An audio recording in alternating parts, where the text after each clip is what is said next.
बिस्मिल्लाहिर्रहमानिर्रहीम। अस्सलाम वालेकुम नाज़रीन, आप देख रहे हैं 92.8 विद सादिया अफसाल। नाज़रीन, साबिक वज़ीर आज़म इमरान खान का ये ऐलान कि हफ्ते के रोज़ यानी परसों वो KPK और पंजाब असम्बलियाँ तहलील करने का ऐलान करेंगे। अब से थोड़ी देर पहले शेख रशीद साहब की तरफ से भी ऐलान किया गया कि 8 बजे परसों कौम से खिताब में ये ऐलान किया जाएगा इमरान खान साहब की तरफ से।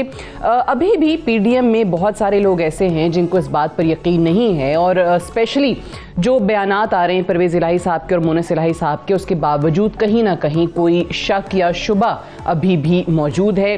ऐसा क्यों है? दूसरी तरफ अगर हम देखें कि कल सुप्रीम कोर्ट में इस एक केस की समाअत के दौरान ये रिमार्क्स आए थे कि पाकिस्तान तहरीक इंसाफ के जो MNAs हैं वो असम्बली में भी नहीं जा रहे लेकिन तनख्वाहें अलबत्ता ज़रूर ले रहे हैं।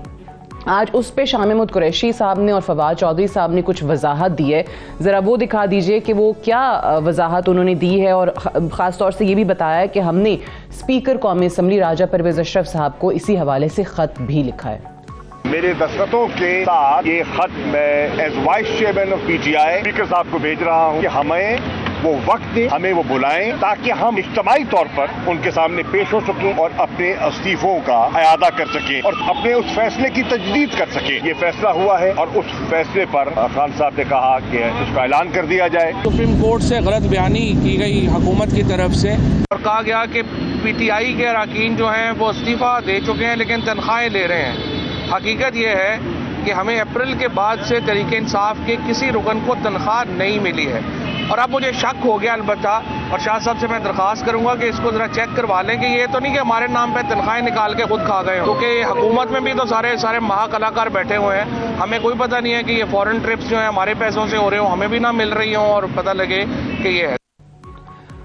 ये बयान है पाकिस्तान तहरीक इंसाफ के MNAs का कि उनको तनख्वाहें नहीं मिली और जाहिर है वो कहते हैं कि हमने तो इस्तीफे पहले ही दे दिए थे और हम अब स्पीकर साहब के पास तमाम लोग जाके इज्तिमाई इस्तीफे जो हैं उनकी तस्दीक चाहते हैं और हमारे इस्तीफे जो हैं वो कबूल किए जाएं। साथ ही साथ पाकिस्तान तहरीक इंसाफ की तरफ से जब ये ऐलान किया गया कि परसों असम्बलियाँ तहलील हो जाएंगी, ऐलान हो जाएगा तारीख का कि कब की जाती हैं, वहीं पर यह भी बयान दिया जा रहा है कि अगर PDM मुज़ाकरात की कामयाबी चाहती है तो उनके पास सिर्फ यही 2 दिन हैं। तो क्या मुज़ाकरात की कामयाबी के इम्कानात मौजूद हैं, इस पे भी बात करेंगे। और तीसरा ये कि ट्रायल कोर्ट जो है उसमें तोशा खाना केस की जो इमरान खान साहब से के हवाले से है, उनकी नाहली के मुतालिक है, उसमें उसको काबिल समाअत करार देते हुए 9 जनवरी को इमरान खान साहब को ज़ाती हैसियत में पेश होने का भी कह दिया है। इमरान खान साहब जो कि पहले ही कई बार इस बात का इंदिया दे चुके हैं कि कहीं ना कहीं उनको इसका यकीन है या इल्म है कि हुकूमत उनको नाअहल कराना चाहती है अगले इंतखाबात से पहले। तो क्या ये ट्रायल कोर्ट की तरफ से केस उसी जानिब जाएगा? बात करते हैं आज इन्हीं तमाम मौज़ूआत पे। हमारे साथ मौजूद हैं शाह फरमान साहब, फॉर्मर गवर्नर हैं KPK के, पाकिस्तान तहरीक इंसाफ के सीनियर रहनुमा हैं। हमारे साथ सईद गनी साहब मौजूद हैं, सीनियर रहनुमा है पाकिस्तान पीपल्स पार्टी के, minister for labour and human resources Sindh. और आरिफ हमीद भट्टी साहब हमारे साथ मौजूद हैं, सीनियर सहाफ़ी हैं, तज्ज़ियाकार हैं। आप तीनों का बहुत शुक्रिया प्रोग्राम में ज्वाइन करने के लिए। भट्टी साहब, आपके तज्ज़िये से मैं आगाज़ करना चाहूँगी। पहले तो ये बताइएगा कि परसों कह रहे हैं कि असम्बलियाँ तहलील करने की तारीख बता देंगे खान साहब 8 बजे कौम से खिताब में। आपको लगता है कि ये वाकई असम्बलियाँ तहलील होने जा रही हैं? और जैसे खान साहब कह रहे हैं कि इसके बाद 70% मुल्क में इंतखाबात होंगे, हम इंतखाबात में जा रहे हैं KPK और पंजाब में, या फिर कहीं ना कहीं हुकूमत को थोड़ा सा डरावा दिया है कि भाई आप 2 दिन हैं आपके पास, आप वाकई कामयाब कर लें मुज़ाकरात, और उससे पहले आपको लगता है कि जो आरिफ अलवी साहब की कोशिशें हैं वो रंग ले आएंगी? बिस्मिल्लाहिर्रहमानिर्रहीम। सादिया, देखिए, सियासतदानों की तो अपनी राय है। ये माजी में दुश्मन एक दूसरे को धरती का नासूर या गद्दार या सिरे महल के ताने देने वाले इकट्ठे होते रहते हैं या एक दूसरे को डाकू कहने वाले। बात यह है कि क्या मुल्क में कानून की हुक्मरानी है कि नहीं है? बादी उल नज़र में इमरान खान साहब अभी तक तो 100% असम्बलियाँ तहलील करना चाह रहे हैं। आपको याद होगा यकीनन 26 नवंबर को उन्होंने रावलपिंडी में इसका ऐलान किया था। उसके बाद इसहाक डार साहब, मेरी इतला है 5 से ज़्यादा मुलाकातें हुई हैं, वो कह रहे हैं 3 हुई हैं, लेकिन मेरी इतला, मैं तो एक छोटा सा रिपोर्टर हूँ, आपकी तरह सुपरस्टार एंकर नहीं हूँ, 5 मुलाकातें हुई हैं। अगर बीच में कोई रास्ता नहीं निकल रहा तो फिर इसहाक डार साहब के बाद आरिफ अलवी साहब से अब अयाज सादक साहब मोहतरम और आदम नजीर ताड़ड़ साहब उनसे लतीफ़ा सुनने तो नहीं गए होंगे, या इस उम्र में कोई दाढ़ का मसला भी हो सकता है दांतों का, क्योंकि सदर आरिफ अलवी साहब मोहतरम सब सुना है कि डेंटिस्ट है बड़े अच्छे, अगर दांत निकलवाने गया तो वो मुझे नहीं पता। बज़ाहिर तो ऐसा ही लगता है मौजूदा इकॉनमी की जो सूरत हाल है, सियासी हालात पे ही मुशावरत हुई होगी। कहा यह जा रहा है कि बज़ाहिर तो ये कह रहे हैं कि हमने इलेक्शन नहीं करवाने, टाइम पे होने हैं। अब ये दरमियान का रास्ता निकाला जा रहा है, 2-3 महीने आप पीछे हो जाएं, 2-3 महीने आप आगे हो जाएं। आपको याद होगा माजी में यही स्वाय पीपल्स पार्टी के मुस्लिम लीग नून, मौलाना फजलुर रहमान और सारी जमातें कहती थी ये असम्बलियां ढोंग है, फ्रॉड है, धांधली है। 25 जुलाई 2018 वाला इलेक्शन, इसमें बैठना गुनाह है और इस्तीफे देने का ऐलान कर चुके थे।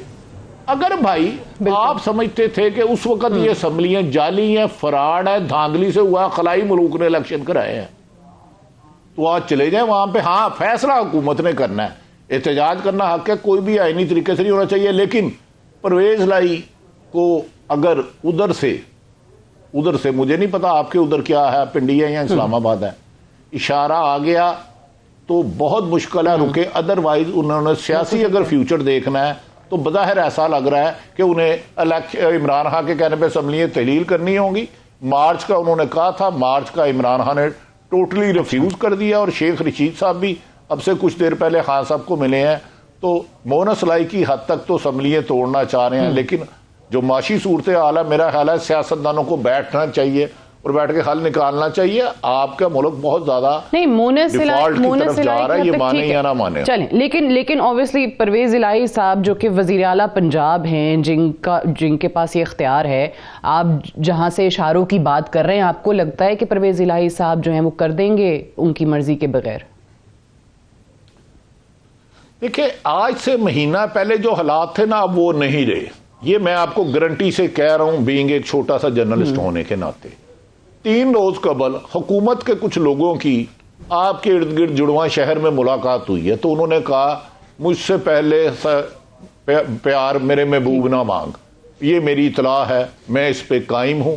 जो माजी में सपोर्ट थी अब वो उतनी नहीं है, उसमें कमी बेशी कितनी हुई है ये मैं गारंटी दे रहा हूं। उन्होंने कहा मुझसे पहला ऐसा प्यार मेरे महबूब ना मांग। अब उसके बाद फिर मेरी इतला के मुताबिक अयाज सादक और आदम नजीर ताड़ड़ साहब को सदर साहब के पास भेजा गया।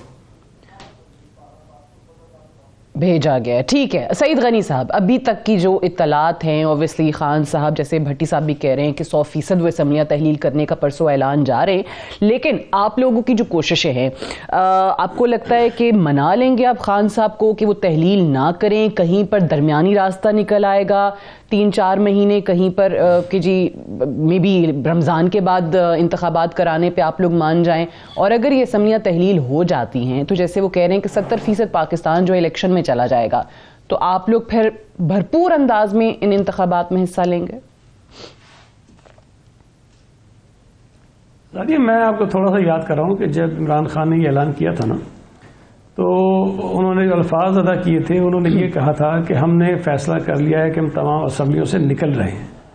अच्छा, मेरी अंडरस्टैंडिंग ये है कि जब असम्बलियों से निकलने की बात करते हैं तो इस्तीफे देने की बात करते हैं, असम्बली डिसॉल्व करने की बात उन्होंने शायद उस वक्त नहीं की थी। अच्छा, दूसरी बात यह है कि ठीक है वो एक पार्टी के सरबराह हैं, लेकिन आईनी तौर पर असम्बली को डिसॉल्व करने का जो इख्तियार है वो चीफ मिनिस्टर के पास है और किसी पार्टी के सरबराह के पास नहीं है। अगर वो चाहेंगे तब भी उनको कहना पड़ेगा महमूद खान साहब को, और कहना पड़ेगा उनको परवेज इलाही को कि वो ये फैसला करें कि ये असम्बली डिसॉल्व करनी है। अच्छा, उन्होंने उसमें ये भी कहा था कि हम अपने मेंबर्स के पार्लिमानी पार्टी में जा रहे हैं और मशावरत करेंगे, ये करेंगे। तो इससे ये साबित हुआ कि उस वक्त जो उन्होंने ऐलान किया था वो बगैर मशावरत के कर दिया था, और उसके बाद उन्होंने मशावरती अमल शुरू किया। अब आपके टीवी चैनल्स भी बता रहे हैं कि जी मशावरती जो अमल हुआ उसमें इनके अपने कई लोगों का ये ख्याल है कि जी हमें इस्तीफे नहीं देने चाहिए। अच्छा, इससे हटके अभी आपने शुरू में क्लिप चलाया है जिसमें शाह महमूद कुरैशी साहब ये फरमा रहे थे कि जी हम खत लिखने लगे स्पीकर को। मैं आपको याद कराऊं कि जब इन्होंने ये इस्तीफे दे दिए थे तो स्पीकर कौमी असम्बली ने कुछ अर्से बाद इनके कुछ मेंबर्स को नोटिस इशू किए और उनको कहा कि आप आएँ और आकर वेरीफाई करें कि ये इस्तीफे आपके हैं कि नहीं। ये उनकी एक रिक्वायरमेंट है कि वो अपने आप को मुतमईन करें कि इस्तीफा जो है दबाव के बगैर दिया गया है। तो इनमें से कोई एक मेंबर भी आने को जो है वो तैयार नहीं हुआ। फिर उसके बाद उन्होंने कुछ मेंबर्स के इस्तीफे जो हैं वो एक्सेप्ट कर लिए। तो आपको याद है कि ये सब तो चले गए इस्लामाबाद हाईकोर्ट वो इलेक्शंस रुकवाने के लिए कि जी हमने तो इस्तीफे दिए ही नहीं है, वो तुम्हारा सिर्फ एक पॉलिटिकल एक वो गिमिक था, वो हमने किया था और हमने ये खुद जाके कहा है उन्होंने कोर्ट के अंदर, ये सारा रिकॉर्ड पे चीज़ें मौजूद हैं। और आज ये कह रहे हैं कि जी हम जो है वो इस्तीफे के लिए खत लिख रहे हैं। तो आसान सा तरीका है, अपने हाथ से खत लिखें, जाके स्पीकर सामने देकर आ जाएंगे जी हमारा ये इस्तीफा एक्सेप्ट कर लीजिए। स्पीकर के पास कोई रास्ता नहीं होगा, वो एक्सेप्ट कर लेगा। वो तो कह रहे हैं कि हम हमारे इस्तीफे जो है वो कबूल करें और हम लोग सारे जो हैं वो तस्दीक कराने के लिए जाने को तैयार हैं। सादिया, इज्तिमाई इस्तीफों की बात किसी कानून में कहीं पर भी नहीं है। हर मेंबर को अपना इस्तीफा अलग से देना पड़ता है। तो आप कह रहे हैं कि इनको फर्दन जाना पड़ेगा स्पीकर साहब के पास? जी जाना पड़ेगा। दूसरी जो मैं गुजारिश करूं, मेरा अपना ख्याल ये है, आरिफ हमीद भट्टी साहब के पास इंफॉर्मेशन होगी, आपके पास इंफॉर्मेशन होगी, मेरे पास कोई इंफॉर्मेशन नहीं है। मैं एज अ पॉलिटिकल वर्कर जो सूरत हाल देख रहा हूं उस पर मेरा ये ख्याल है। मैं ये समझता हूं कि शायद असेंबलियां डिसॉल्व नहीं होंगी, नहीं होंगी। बाकी अब देखें क्या होता है। ओके, चलें, आपको लगता है कि असेंबलियां डिसॉल्व नहीं, ठीक है। ये फिर आप वही वाली बात करें कि जहां पे जिनके पास इख्तियार है, यानी वजीर आला के पास इख्तियार है, आपको लगता है कि वही शायद इस चीज़ के लिए ना माने। मूविंग ऑन, शाह फरमान साहब, ऑब्वियसली पंजाब अकेली असम्बली नहीं है जिसकी तहलील की बात कर रहे हैं, केपी के असम्बली की भी तहलील होनी, उसको भी तहलील किया जाना है। लेकिन आपके खुद जो केपीके की हुकूमत के लोग हैं वो इस चीज़ से एक मुख्तलिफ ओपिनियन रखते हैं। आपकी जो तर्जुमान है केपी के हुकूमत के, उनका ये बयान आया है कि हमारे बहुत सारे अरकान नहीं चाहते कि ये असम्बली तहलील हो क्योंकि यहाँ हमारी हुकूमत है, और पहले पंजाब असम्बली तहलील करें उसके बाद केपीके की असम्बली तहलील की जाएगी। बिस्मिल्लाहिर्रहमानिर्रहीम। सादिया बीबी, सबसे पहले तो जब हमने नए इलेक्शंस की डिमांड की तो पीडीएम की तरफ से ये बात की गई कि जनाब आपके पास असम्बलीज हैं, उनको डिज़ाल्व करें और इलेक्शन का शौक पूरा करें। मैं पॉलिटिकली स्पीकिंग में ये बता दूं कि हमेशा अगर कोई हुकूमत मिड टर्म इलेक्शन भी कराना चाहती है तो इसलिए कि जब उनका पीक होता है तो वो अपने टेन्योर को रिन्यू करने के लिए, ये बाय इलेक्शन नहीं है, ये असम्बलीज जब आएंगी तो ये 5 साल के लिए आएंगी। तो जब 5 साल के लिए ये असम्बलीज आएंगी तो इस वक्त जो पीटीआई का ग्राफ है, इस वक्त जो पीटीआई की पोजीशन है, तो हम समझते हैं, पार्टी का ये ख्याल है और कि जो हमने बाय इलेक्शंस पंजाब के अंदर किए, जो नेशनल असम्बली के बाय इलेक्शंस हुए, तो इस हवाले से हम ये समझते हैं कि अगर ये जनरल इलेक्शन नहीं कराना चाहते, लेकिन अगर हमारे पंजाब और केपी के असम्बली का टेन्योर रिन्यू हो जाए और नंबर्स भी बढ़ जाएं तो ये एक पॉलिटिकल एडवांटेज है। तो लिहाजा हम इसके ऊपर मैं समझता हूँ कि बड़े क्लियर है। और ये सब, और पॉलिटिकल पार्टीज के अंदर जब मशावरत होती है तो ओपिनियन आते हैं, फॉर एंड अगेंस्ट ओपिनियन आते हैं, लेकिन फाइनली एक फोरम होता है, एक लीडर होता है जो उनके पास जो है वो फैसले का हक होता है और वो फैसला, तो अगर इस वक्त पंजाब और केपी के अंदर इलेक्शन हो तो इंशाल्लाह हमारी 2/3 मेजॉरिटी से ज्यादा लोग आएंगे दोनों असम्बलीज के अंदर। और इसका जब अगर ये अभी इलेक्शन के लिए तैयार नहीं है तो जब भी ये इलेक्शन के लिए तैयार होंगे या जो टेन्योर पूरा भी हो जाएगा तो उसके बाद जब हमारा इलेक्शन होगा तो 5 साल के लिए हमारी असम्बलीज बैठी होंगी। तो मैं पीडीएम को क्लियर कट बता दूं कि इनको पता होना चाहिए कि फिर इलेक्शन में लोग किस तरह वोट डालेंगे और पीटीआई को क्या फायदा होगा। सईद गनी साहब ने बात की कि उसको इलेक्शन होता नजर नहीं आता, कानून सामने है, आईन सामने है, चीफ मिनिस्टर अगर डिसॉल्व हो सकता है, तहलील होती उनको नजर नहीं आती, तहलील होगी। दोनों चीफ मिनिस्टर अगर भेज दे और डिसॉल्व करना चाहें, वो कौन सी बात है या कौन सा राज है, कौन सा कानून है जो सईद गनी साहब को पता है कि ये नहीं होना या इलेक्शन नहीं होना। असम्बली, हम तो आइन की तरफ देखते हैं और जब आइन की तरफ देखते हैं तो अपने चीफ मिनिस्टर्स की तरफ देखते हैं। अच्छा। और उनके साथ जो बात हुई तो परवेज इलाही का भी राय आपके सामने है और महमूद खान, वो तो हम तो 100% क्लियर है। इसके अलावा एक और बात है, आज शाह महमूद साहब ने बड़ी अच्छी बात की कि जनाब ये बता दें कि ये जो 11 इस्तीफा इन्होंने मंजूर कराई हैं 11 लोगों की, क्या ये खुद गए थे स्पीकर के पास? इसके अलावा कि मैं समझता हूं कि लीगल रिक्वायरमेंट्स पूरे होने चाहिए, स्पीकर के पास जाना चाहिए, स्पीकर के पास जाएंगे, अपने हैंड राइटिंग से लिखना चाहिए, जो भी लीगल रिक्वायरमेंट है। हाँ, लेकिन सवाल ये है कि जो हल्के इनको कमजोर शाह फरमान साहब, बात आपकी सही है बिल्कुल ऑब्वियसली, लेकिन उस वक्त से एक मिनट, मैं सिर्फ इस बात मैं सिर्फ 11 लोगों के ही क्यों हुए वो एक सवाल है, बट आपके लोगों मतलब के पास क्या उन्होंने ये जो सईद गनी साहब बात कर रहे हैं, स्पीकर के पास चले जाते, अपने इस्तीफे कबूल करवा लेते, वो नहीं हुए। कल जब जज के ये रिमार्क्स आए कि भाई ये तनख्वाहें ले रहे हैं, तो आज उन्होंने कहा हमने स्पीकर से टाइम मांग लिया, खत लिख दिया है। सो वो थोड़ा सा ऑब्वियसली डिले आप लोगों के अपने अरकान की तरफ से हुआ इस चीज में। लेकिन मैं मूविंग ऑन, इसी पे आरिफ अहमद भट्टी साहब, आपको लगता है कि एक मिनट देखो, ये बता देना, ये बता दें। जी देखिए, नहीं मैं सिर्फ एक बात को, सिर्फ वो हल्के जो इनको पीटीआई के कमजोर लगे, क्या उन्होंने वो रिक्वायरमेंट पूरी की थी? क्या वो स्पीकर के सामने आए थे? क्या उन्होंने इज्तिमाई तौर पर जो दिए थे उसके अलावा कुछ और किया है? क्या अपने हैंड राइटिंग में दिया है? नहीं। लेकिन उनको चूंकि ये कमजोर लगे थे कि ये पीडीएम जीत जाएगी, क्योंकि फॉर एग्जांपल मर्दान का हल्का है, वहां पर पीडीएम का 2018 में टोटल वोट था 1,32,000, वहां पर पीटीआई के कैंडिडेट अली मोहम्मद जीते थे 58,000 से। तो इनका ये ख्याल था कि ये 58,000 इनके हैं, अब उधर हम 58 से 78 पर पहुंच गए, ये एक 132 से 68 पे आ गए, 84,000 वोट का फर्क पड़ा है। तो पीडीएम को अपनी तस्वीर नजर आती है जो है कि हकीकत क्या है, लेकिन आईन और कानून को देखकर उसके बरखिलाफ। ठीक है, आपको लगता है कि भाई इनकी कारकर्दगी इतनी बुरी है कि इन्होंने इलेक्शंस में जाना ही नहीं है, इस वजह से, इस डर से, इस खदशे से कि भाई ये हार जाएंगे। मुझे अब एक ब्रेक के लिए कहा जा रहा है, ब्रेक ले लें, ब्रेक से वापस आएंगे, डिस्कशन को यहीं से आगे बढ़ाएंगे। Stay tuned.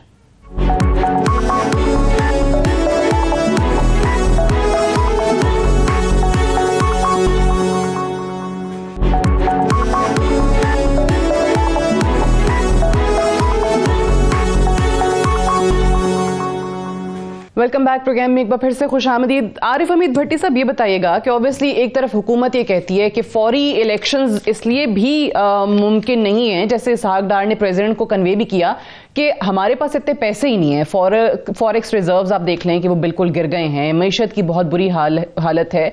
दूसरी तरफ खान साहब के पास ये दलील है कि पॉलिटिकल स्टेबिलिटी आएगी तो इकोनॉमिक स्टेबिलिटी आएगी और उसके लिए आपको इलेक्शंस में जाना पड़ेगा। आपको लगता है कि ये इलेक्शन 70% पाकिस्तान में, जैसे वो कह रहे हैं, इलेक्शंस करा देने से मुल्क में पॉलिटिकल स्टेबिलिटी आ जाएगी? देखें सादिया, पाकिस्तान की सियासत में प्रेडिक्शन करना फ्यूचर की नामुमकिन है। बड़ी बदकिस्मती है, हम तमाम सियासी जमातों का माजी देखें तो कल के दोस्त 1 मिनट में दुश्मन बन जाते हैं, दुश्मन दोस्त बन जाते हैं। मुझे अल्लाह ताला जन्नत नसीब करेगा, गालबन 27 दिसंबर 2007 को मोहतरमा शहीद हुई, तो मेरी उनसे चंद दिन पहले बड़ी 1 घंटा मुलाकात हुई, तो उसमें उनके ख्यालात कुछ और थे, लेकिन अचानक चेंज हो गए। देखिए, ये पार्लियामेंट्री पार्टी कोई नहीं होती, पीपल्स पार्टी में वही होगा जो आसफ अली जरदारी साहब कहेंगे। मुझे यकीन है कि सईद गनी साहब मुझे मार्जिन दे देंगे माजरत का, क्योंकि मैंने तो गैब का इल्म नहीं, इंफॉर्मेशन और हालात के मुताबिक राय दे रहा हूं। नवाज शरीफ जो चाहेंगे वही होगा, पार्लियामेंट्री पार्टी कुछ नहीं। इमरान खान साहब जो चाहेंगे वो होगा, जितना मैंने देखा। हो सकता है मेरी इंफॉर्मेशन गलत हो। तो गुजारिश है कि अगर 2 असम्बलियां तहलील हो जाती हैं आईनी और कानूनी तौर पर, और जाके कौमी असम्बली के लोग, मेरी इतला है पीटीआई ने हाथ से सब के दस्तखत शुदा सिग्नेचर इस्तीफे कौमी असम्बली के इकट्ठे करने शुरू कर दिए हैं, करने नहीं है, करने शुरू कर दिए हैं। अगर 70% होते हैं कर दिए, तो अच्छा, मुझे ये बताएं कि क्या लेकिन स्पीकर उनको बुलाने के लिए पाकिस्तान में होता? नहीं, देखिए, स्पीकर अगर बात जिद रहते हैं, उनकी मर्जी, इस्तीफे देना तो हर पार्टी का हक है। खुद पीपल्स पार्टी के नून लीग के 2 लोगों ने दिए थे, लेकिन वो स्पीकर के साथ मुनरफ हो गए। अगर स्पीकर के सामने जाके हैंड राइटिंग से दे देते हैं, फिर आईनी और कानूनी तौर पर रुकावट तो कोई बादियों नजर में नहीं। सईद गनी साहब की बात यह ठीक है कि भेजना वजीर आला पंजाब ने है, पर do you think Asaf Ali Zardari साहब कोई फैसला करें? और मुराद अली शाह साहब उसे रद्द करें, चलो वो तो एक ही जमात के हैं, लेकिन क्या पीपल्स पार्टी आज नून लीग से अलग हो जाए तो नून लीग की हुकूमत तो 2 घंटे नहीं रह सकती। तो लिहाजा इत्तेहादी जमातें अगर पीटीआई के पास इतने वादे अक्सरियत 160 MMP हैं तो परवेज अली उन्हें इनकार करने से पहले सोचेंगे कि अगला सियासी फ्यूचर क्या होगा, क्या नून लीग उन्हें एक्सेप्ट कर लेगी, क्या अगले इलेक्शन में तो यानी इस वक्त परवेज इलाही साहब को उनकी जमात को भी यही सूट करता है कि वो खान साहब का हर फैसले में साथ दें? नहीं, मैं कह रहा हूं सूट यही करता है, लेकिन पाकिस्तान में पंजाबी च कहते ने जिदा डंडा ओदा कुछ भी हो सकता है। बदकिस्मती है, फैसले कहीं और होते हैं। इस हकीकत को मान लें, आप ये मान लें कि पाकिस्तान की सियासत को इस तरीके से प्रिडिक्ट नहीं किया जा सकता।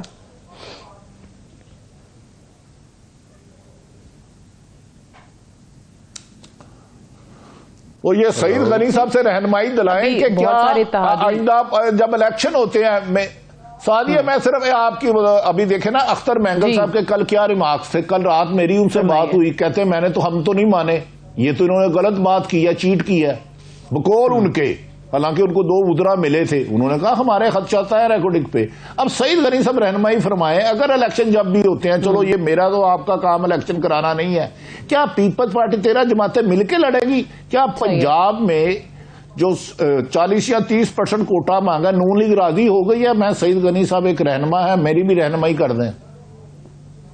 पूछ लेते हैं, फरमाइए रहनुमाई हमारी सईद गनी साहब। देखिए पहली बात तो ये है, जब तक कि जो मेरी मालूमात है, शायद 100% तो मैं ये हतमी नहीं कह सकता कि क्या होगा कल को इलेक्शंस में, लेकिन पीपल्स पार्टी अलहदा इलेक्शन लड़ेगी और कहीं ना कहीं हो सकता है सीट एडजस्टमेंट हो जाए, लेकिन अभी तक जो हुकूमती जमातें हैं उनका आपस में कोई इलेक्टोरल अलायंस नहीं बना है और ना ही कोई फिलहाल उसका इम्कान मुझे नज़र आ रहा है। अब कराची में देखिए बल्दियाती इलेक्शन हो रहे हैं, तमाम जमातें अलग अलग लड़ रही हैं, नून लीग अलग है, MQM अलग है, हम अलग हैं, JUIF अलग है, कहीं कहीं छोटी मोटी लेवल पे एडजस्टमेंट है, लेकिन इलेक्शन अपने सामने लड़ रहे हैं। एक चीज़ अभी आपने कही ना सादिया, जो कि इमरान खान साहब कहते हैं कि उस वक्त तक मुआशी इस्तेहकाम नहीं आएगा जब तक सियासी इस्तेहकाम नहीं होगा। इमरान खान की इस बात से मैं इत्तफाक करता हूँ, लेकिन इस बात को भी यहाँ ब्लॉक कर दें, लॉक कर दें, इसलिए कि ये सियासी अदम इस्तेहकाम पैदा ही इमरान खान ने खुद किया है और वो पैदा रखेगा उस वक्त तक जब तक उसको वज़ीर आज़म की कुर्सी पर नहीं बिठा देंगे, जब तक उसके नाज नखरे जो पहले जिस तरह उठाए जाते थे उस तरह नहीं उठाए जाएंगे, तब तक वो नहीं मानेगा। ये पाकिस्तान की तारीख में पहली मरतबा हुआ है कि किसी वज़ीर आज़म को आइनी तौर पर आइन के ऐन मुताबिक जो है वो निकाला गया है और उसके साथ जो इत्तेहादी थे वो इत्तेहादी छोड़कर चले गए, हमारे साथ आ गए, वो चला गया वज़ीर आज़म। होना तो ये चाहिए कि उनको उस फैसले को मान लेना चाहिए और ठीक है इलेक्शन का मुतालबा करें, इलेक्शन की कोशिश करें, वो करते रहें, लेकिन ये बात भी जहन में रखें कि जब इमरान खान साहब खुद हुकूमत में थे तो पीपल्स पार्टी समेत तमाम जमातें उनसे ये कह रही थी कि आप असम्बलियां तोड़ें, इलेक्शंस कराइए, इसलिए कि इलेक्शन होंगे तो ये क्राइसिस खत्म होंगे, लेकिन वो नहीं मान रहे थे और कह रहे थे मैं 2023 में इलेक्शन कराऊंगा, फिर 23 में जीतूंगा, फिर 28 तक बैठा रहूंगा, ये सब करते रहे, लेकिन जब हट गए तो कहने लगे इलेक्शन कराएं। जो बात शाह फरमान साहब ने कही ना कि जी असम्बलियां टूटेंगी, इलेक्शन होंगी, बिल्कुल इनका इख्तियार है, लेकिन उन असम्बलियों को तोड़ने का इख्तियार है जो इनके पास है।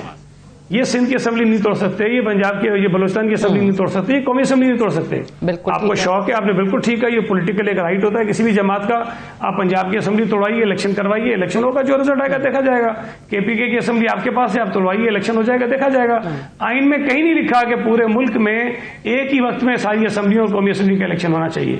आप 2 असेंबलियां तोड़ेंगे, वो 5 साल के लिए मुंतखब कराएंगी, 5 साल के लिए आप उन असेंबलियों को चलाएंगे, लेकिन आप बिल्कुल सही है, लेकिन ऑब्वियसली लेकिन साथ साथ जो PDM की हुकूमत की तरफ से बार बार ये दलील भी दी जाती है कि मईशत की हालत बहुत बुरी है, तो फिर ये चीजें कि आधे पाकिस्तान में एक टाइम पे हो रहा है, उसके बाद फिर दोबारा हो रहा है, मरहला वार ये जो चीजें हो रही हैं, ये सूट करती हैं फिर पाकिस्तान की मईशत को सामने रखते हुए?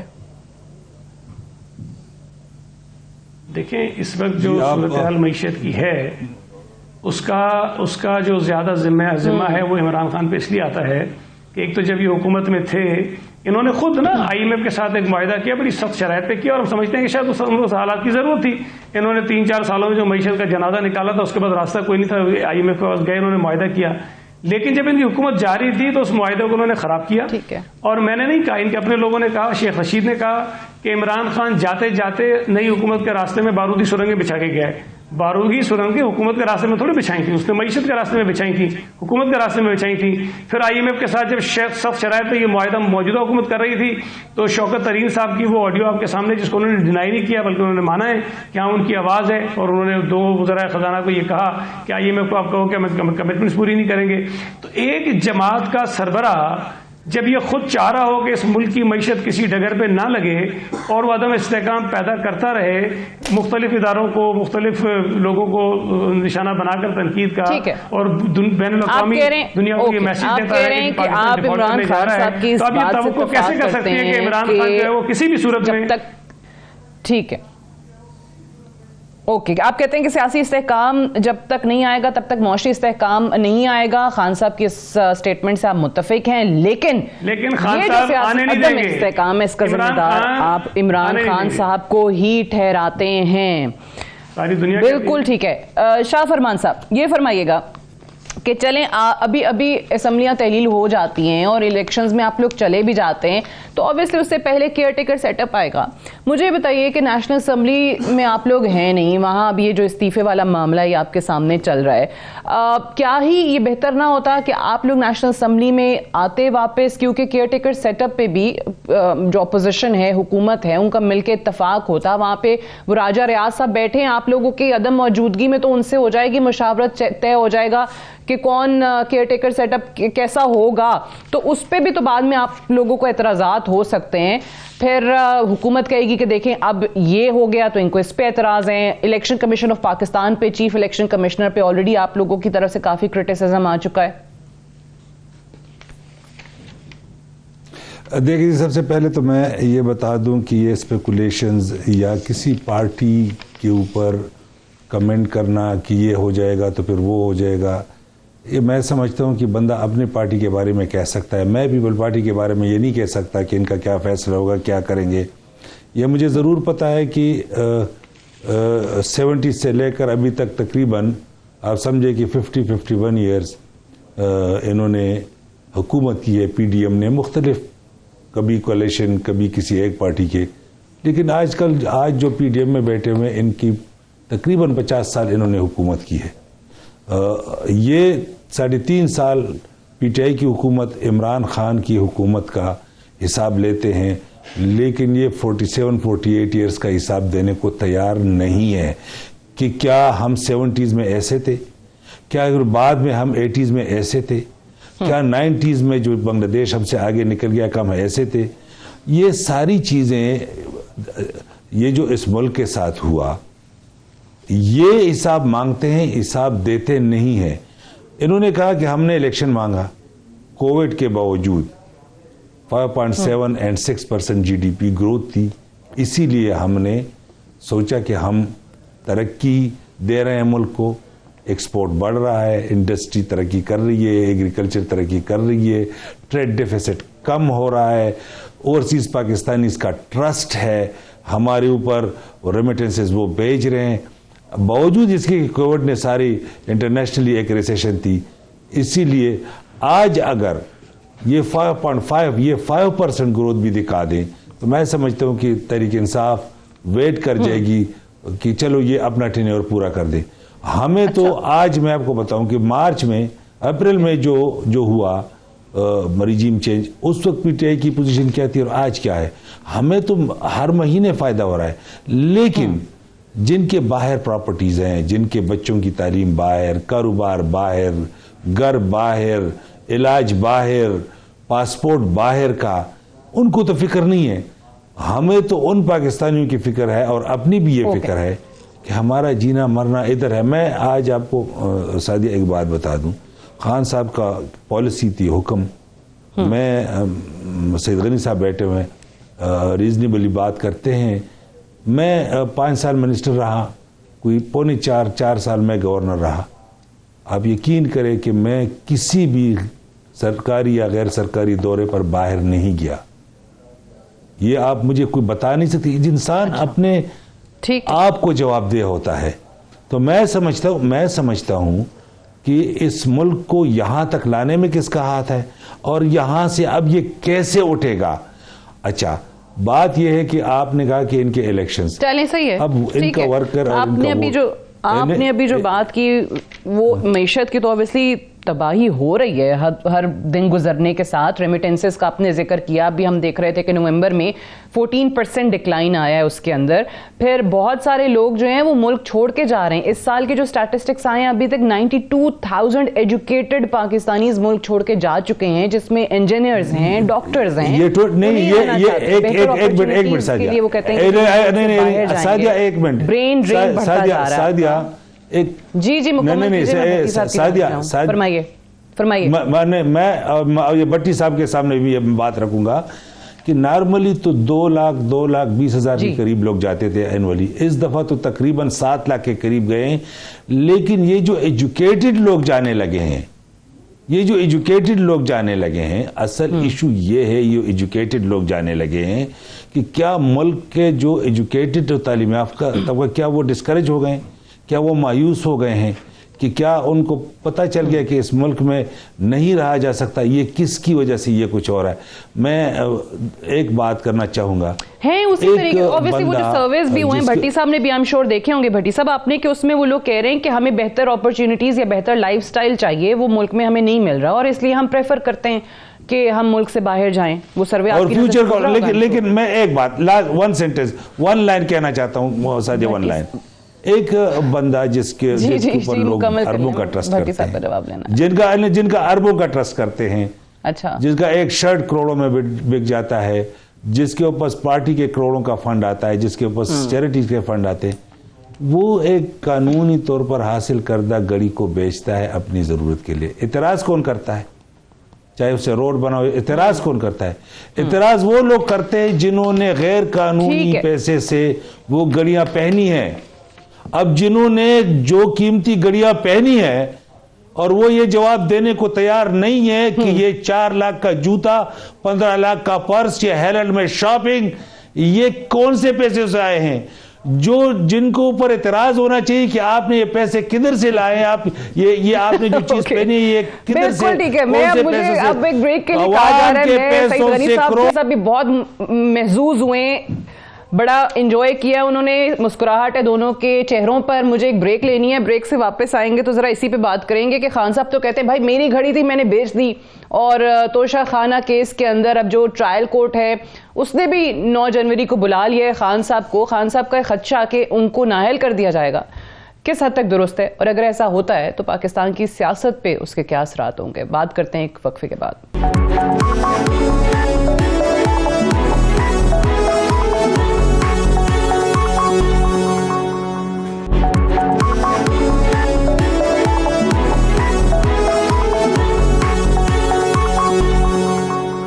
वेलकम बैक प्रोग्राम में एक बार फिर से खुश आमदीद। आरिफ हमीद भट्टी साहब, शाह फरमान साहब जो बात कर रहे थे जरा उस पर बताइएगा। वो कह रहे हैं कि जी एक ही शख्स है जिस पे आवाम ट्रस्ट करती है, चैरिटी भी उसी के नाम की जो है वो पाकिस्तान में किसी भी इशू हो जाए, कुछ भी हो जाए, वो मिलती है। अरबों रुपए जो हैं वो उस इंसान की एक कॉल पे आवाम देने को तैयार हो जाती है, मुल्क से बाहर पाकिस्तानी जो है तैयार हो जाते हैं, और उसको आप एक घड़ी के इशू में जो है वो इस वक्त नाअहल कराने की कोशिश कर रहे हैं।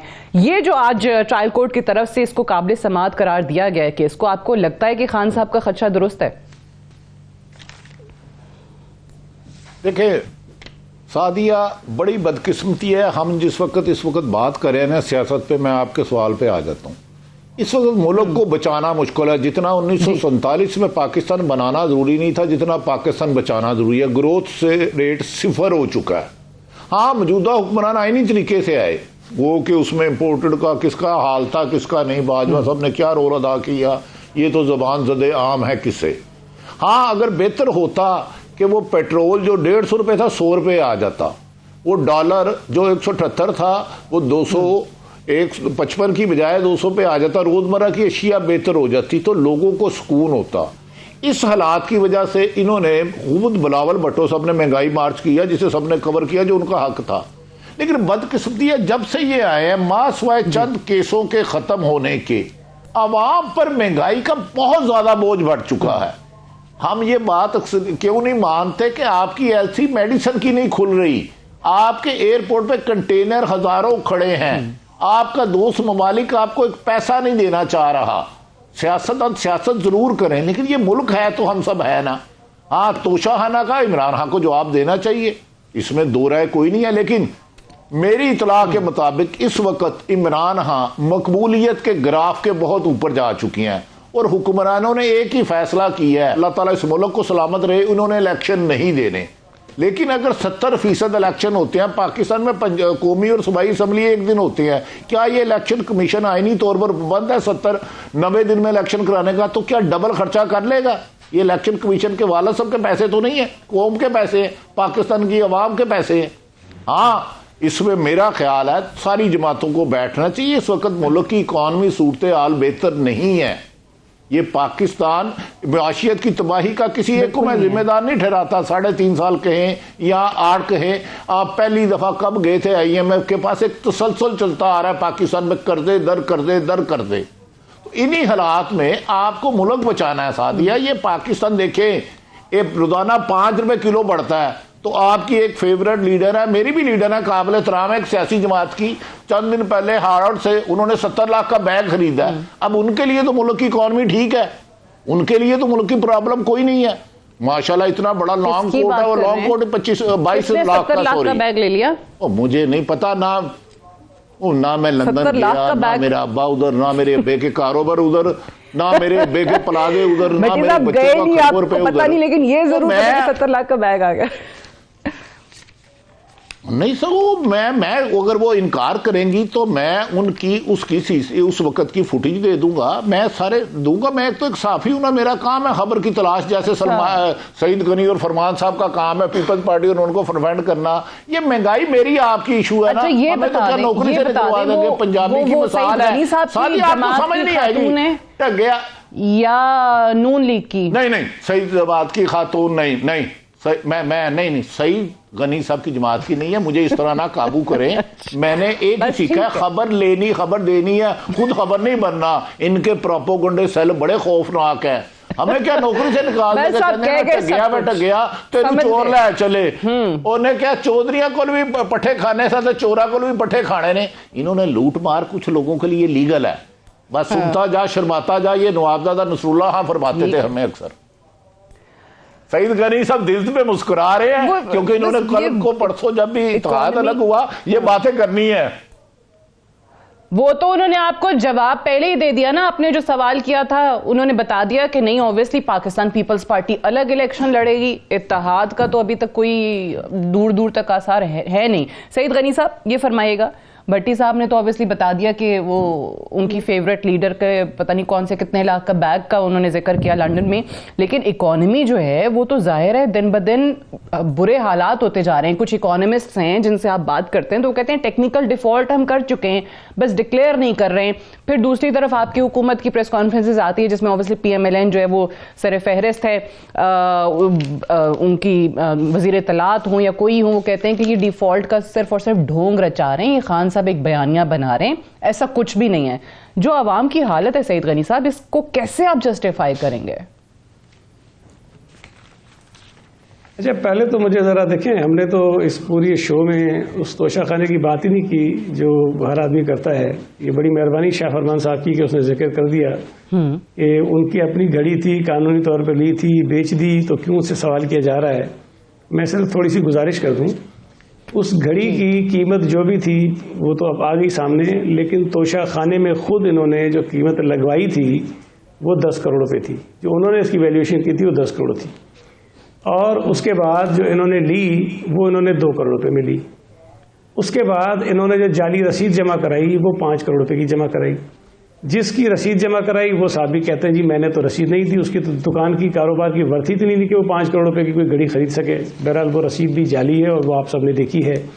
जिसने घड़ी खरीदी वो कहता है मैंने $2 मिलियन में खरीदी, और घड़ी भी और पूरा सेट है, पूरा वो कपलिंग्स भी हैं, पेन भी हैं, सारी चीज़ उसके साथ हैं। वो कहता है मैंने $2 मिलियन की खरीदी। सादिया $2 मिलियन उस वक्त के हिसाब से भी लगा लें तो ये तकरीबन 38 या 40 करोड़ रुपये बनते हैं, अगर 200 या 200 से कम पे भी डॉलर को रखें।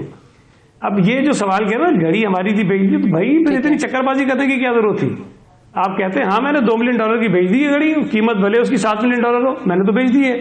लेकिन अब सवाल ये पैदा हो रहा है कि इमरान खान जो पूरी कौम को सारा दिन मज़हब बताते हैं, दर्स देते हैं, अंबिया कराम के हवाले देते हैं, खुलफाए राशिदीन की मिसालें देते हैं, नबी करीम सल्लल्लाहु अलैहि वसल्लम की मिसालें देते हैं, वो खुद जब इस किस्म की एक लफ्ज़ इस्तेमाल नहीं करना चाहता हूँ कि चीटिंग वाला काम करेंगे कि जाली बिल जमा कराएंगे, जितनी वैल्यूएशन खुद कराई उससे आधे पैसे के बिल जमा कराएंगे। और प्रॉब्लम सारा ये हुआ इस तरह है कि जब इन्होंने एक घड़ी उठाई, इन्होंने पैसे जमा नहीं कराए, वो बेचने के बाद वो पैसे, सारा काम खराब ही से हुआ है।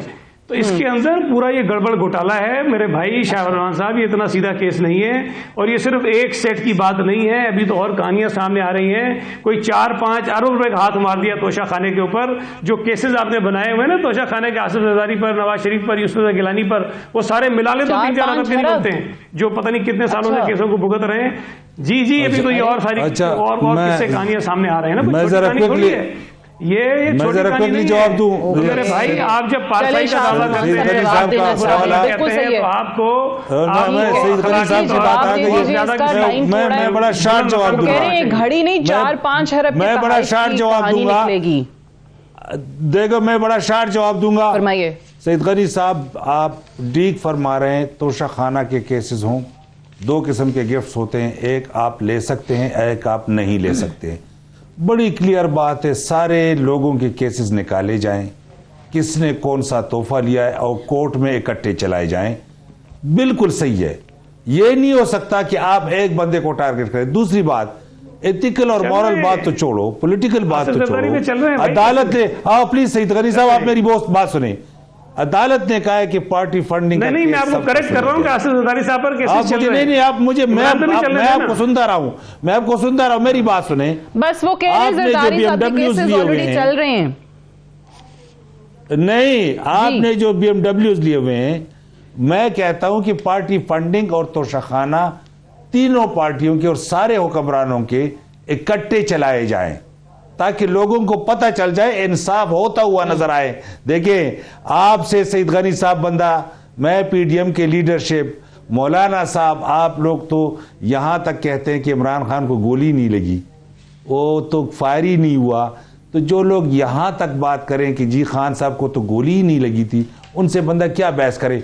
इंसाफ का तकाजा है, तो शाखाना हो सबके केसेस आ जाएं, पार्टी फंडिंग हो सबके केसेस आ जाए। ठीक है, चलिए अनफॉर्चुनेटली शाह फरमान साहब टाइम में बस खत्म हो गया। I have run out of time, I have to wind up here. बहुत शुक्रिया शाह फरमान साहब, सईद गनी साहब, आरिफ हमीद भट्टी साहब प्रोग्राम में ज्वाइन करने के लिए। That's all for tonight, I will see you tomorrow इंशाल्लाह। इजाजत दीजिए, खुदा हाफिज।